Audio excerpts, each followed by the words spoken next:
Hello, everyone, and welcome to the third video of So You Want to Conduct an Oral History Interview. My name is Gene Hardy. I am an assistant professor at Michigan State University, and I am your host for this video series. So what is this video series? Recall that the goal of this series is to familiarize you with oral histories and prepare you to conduct them yourself.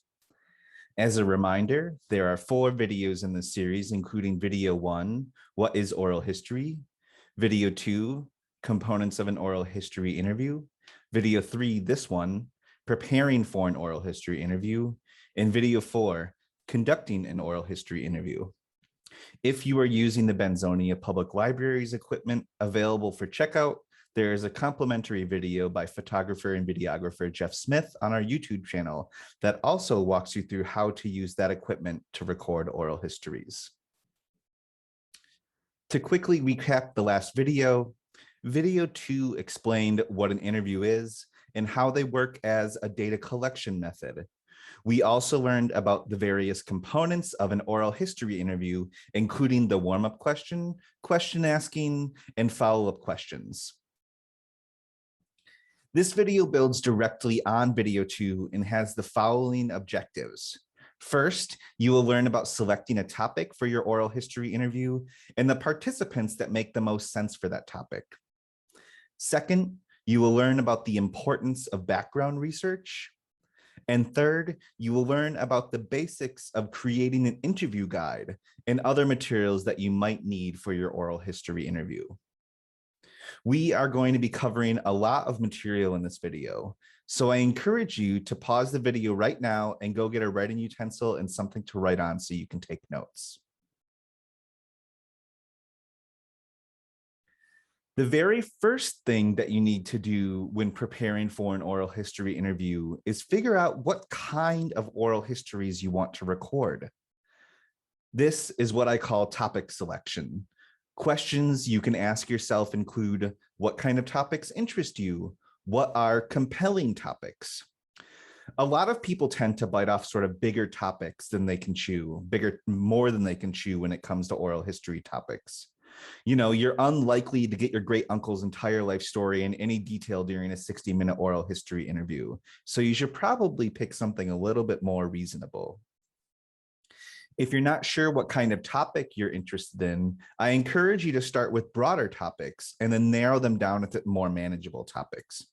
Here's some examples of broad topics and corresponding narrow topics that might be appropriate. For example, personal history. Instead of getting a person's total life story, consider focusing the oral history interview on specific parts of their life, such as growing up in their hometown, a business they owned, their relationship with their grandparents, becoming a parent, their first job, or maybe even serving in the military. You may be interested in a certain group of people or a kind of employment that's unique in your region. For example, maybe you want to preserve oral histories of farmers where you live before they all retire. You could ask them about topics such as how and why they got into farming, the kinds of crops they grow or animals they raise, how they build community with other farmers, and how agriculture has changed over time.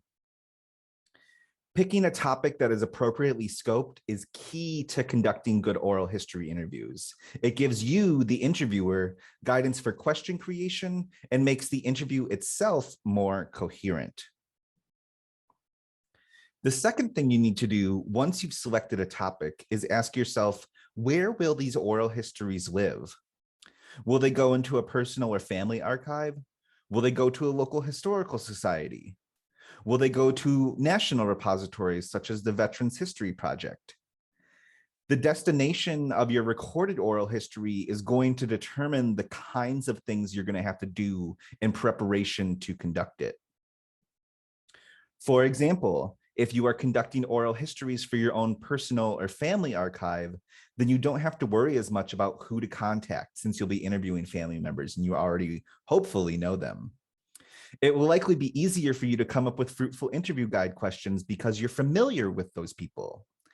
And if you're conducting oral histories for your personal or family archive, you likely don't need to have your interviewee sign a release form because you're likely to not be sharing the oral history with the public. If you are intending to donate the oral history to a local, regional, or national entity, then you want to make sure that the quality level is high, that the topic and questions are appropriate, and that you have the right permissions in the form of release forms so that the oral history can actually be shared with the desired party. You will also actually want to make sure that the intended destination wants the oral history. Take the Veterans History Project, for example. They collect oral histories of veterans from around the United States. Anyone can submit an oral history, but to do so, there are a series of required forms to fill out that you can find on their website. It's important to figure out this information before you conduct the interviews because you might not be able to get the appropriate permissions afterwards. For example, if you interview someone intending to donate their oral history at a later date and they pass away before you can get the appropriate permissions, then it's going to be a lot more complicated to do so. Okay, so you figured out what you want the topic of your oral histories to be, and you've determined where you want them to live. Now you need to figure out who you are going to interview. Many of you likely already have people in mind, which is totally fine, and you're kind of a step ahead of the curve. But if you're still figuring out who you're interested in interviewing, I suggest asking yourself the following questions when thinking about participant selection. First, what kind of person are you interested in interviewing? What are the stories that pique your interest? Second, what stories and experiences fit the desired topic? You don't want to pick participants that aren't a good fit for your topic, right? And if it turns out that all the people you want to interview don't fit your topic, then maybe you need to change your topic altogether.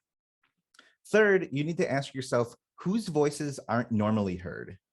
Remember that oral histories are in part a way to share underrepresented and unheard histories, histories that aren't going to be typically captured by formal historical records. Once you have your potential interview participants picked, next you need to think about participant recruitment. Questions to think about include, how many interviews do you want to conduct? Do you know your prospective participants already? And how might you contact them? When you contact people to ask them if you can interview them, I would prepare a little pitch for them. For example, if you want to conduct oral histories with a family member, you might say, oh, hey, Aunt Jean, I'm working on recording oral histories with family members for our family archive, and I'd love to conduct an oral history interview with you. Oral history interviews are an interview between two people that capture the personal experiences and reflections of a person. What do you think? Could I come over this weekend and ask you questions about what it was like growing up in the 1940s and 1950s? The fourth aspect of preparing for an oral history interview is doing background research. To do this, your goal is to get a better understanding of your participant's background so you can write appropriate questions for your interview guide. You might already be familiar with the person or people you want to interview, so you won't need to do a bunch of background research. But some of you might wind up interviewing people you aren't very familiar with.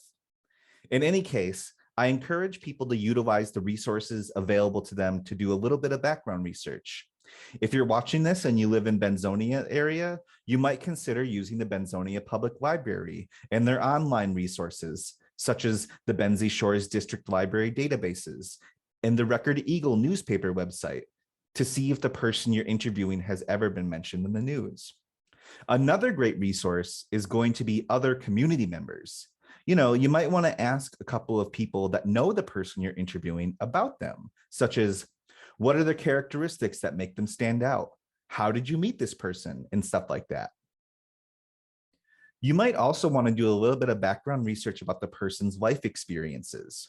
For example, if you're interviewing a veteran, you might want to learn more about the time period and places they served. If you don't know this information, this is also great information to ask about ahead of time when you're recruiting them. So now we are going to get to what I consider the most important part, the questions that you want to ask during your oral history interview. At this point, you should have a topic, a participant, and some information about that participant that will help you write the best questions. Recall the elements of an oral history interview from the last video. We have the introduction, the warm-up, the prepared questions, the follow-up questions, and the closing. I'm going to walk you through each of these sections to give you a better sense of what goes into an interview guide. An interview guide is an actual physical document where you write down all of the questions that you're going to ask someone. It can also serve as a great note-taking device when you're actually in the interview. The introduction, as we've spoken about before, is where you're going to introduce yourself and the goal of conducting this specific oral history. You should go over what the interview will be about and have them sign disclosure paperwork if you're using it, something I'll tell you about momentarily. It's not always necessary to have a very complex introduction if you already know the person, but it's just useful to have this framing ahead of time. As I mentioned in our last video, warm-ups are important because most people don't have lots of experience talking about themselves in this way. So start off writing down some easy questions that help break the ice. What is your name? Where were you born? When were you born? What are some of your favorite hobbies or things to do? And where did you grow up? The bulk of your oral history interview in the corresponding interview guide is going to consist of basic questions that you've prepared ahead of time. There's no set number of questions you should be asking. Some people are natural born storytellers, and you might ask them 1 or 2 questions, and all of a sudden you realize that you've been listening to them for 30 minutes. Other people might need a lot more coaxing. When you are coming up with interview questions, you should be thinking about your topic and your background research. What is at the forefront of your mind? What are you most interested in hearing about? What is the actual purpose and the goal of this interview? Personally, I like to compartmentalize things. So I often write interview questions under categories. For example, if you're interviewing a family member, you might want to capture certain parts of your family history through their experiences. So you can consider categories such as childhood, family trips, relationships with parents, relationships with grandparents, maybe if they have kids or nieces or nephews, or maybe even family secrets. Another example, if you're interviewing a local important community member, you might want to ask them questions about their connection to the local community, their community service, the organizations that they've been a part of, and how they've seen the community change throughout their life. Your questions need to be clear, concise, and open-ended. You should avoid yes or no questions, and you should steer away from broad generalizations.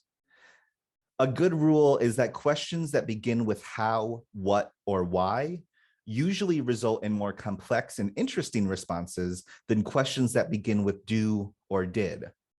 For example, which one of these questions sounds like it's going to garner a better response? What was it like growing up in Benzie County? Or, did you like growing up in Benzie County? Follow-up questions are important and can happen at any point in the interview. The goal of follow-up questions is to get better information from the interviewee after they've answered an initial question. Follow-up questions don't have to be complex. They can be as simple as, can you give me an example of that? Or, how did that happen? Even so, could you tell me more about that? You don't necessarily need to prepare follow-up questions ahead of time, but it might be useful to include reminders for yourself in your interview guide about making sure you ask follow-up questions. I always print my interview guides and include space below each question in case I need to write down ideas for follow-up questions. Once you're done asking questions, you want to make sure that you conclude the interview by thanking the interviewee for their time. Try to avoid ending the interview in a negative or sad tone. You should also have time for the interviewee to ask you any questions that they have. They might be interested in the research that you're doing or the oral histories that you're performing as well. Some other important things to note about interview guides. Interviews are difficult. Not everyone is a natural storyteller. It's your responsibility as the interviewer to pay attention to how people are responding and ask questions in a way so you can get more parts of their story and additional details that will make for an even better oral history. Also, and this is really important, don't lose out on opportunities to get really great stories because you're stuck on following your pre-planned interview guide. You don't have to follow your interview guide if more interesting things come up. You should be flexible and follow your interviewee along in their storytelling if that actually makes the most sense. The final thing you need to prepare for when you're conducting or preparing for an oral history interview are the items that you need to bring with you. As I've said a couple of times before, some of you might need release forms for your interview participants so you can get permission to share their oral history with others. This is likely important if you intend on the oral histories going to an organization or institution, such as your local history society or the Veterans History Project. Some institutions might already have release forms they'd like you to use. You can also, if you're creating your own, search online for examples of these release forms. Recording equipment is also very important for your oral history interview. You should definitely have a recording device, whether that's a camera, a voice recorder, or even just a smartphone. Make sure that the batteries are charged ahead of time and that you have appropriate tools to take notes throughout the interview. And as I've said before, I highly recommend printing out a physical copy of your interview guide. So we've covered a lot in this video, but I hope that you're getting more and more excited about the prospect of conducting an oral history interview. So what did we cover in this video? First, we learned what makes a good topic for an oral history interview and how you select participants that make the most sense for that topic. Second, I gave you suggestions on conducting background research in preparation for writing your interview guide. Third, I went into pretty in-depth detail into the basic elements of an interview guide, including how to write questions and ask follow-up questions. Our next video is going to be a bit shorter, and we're going to focus primarily on the basics of conducting the actual interview itself. This includes utilizing guiding language, having active listening skills, how to take productive notes, as well as creating a space of respect for your participants. As always, if you're interested in additional resources about oral histories, you should check out the resources provided by the Oral History Association at www.oralhistory.org, as well as the Michigan Oral History Association at www.michiganoha.org. And of course, while you're here, you should check out the Benzonia Public Library's own Remembering Benzie project that's located on the library's YouTube page. This marks the end of video 3. I look forward to seeing you in video 4. Thank you.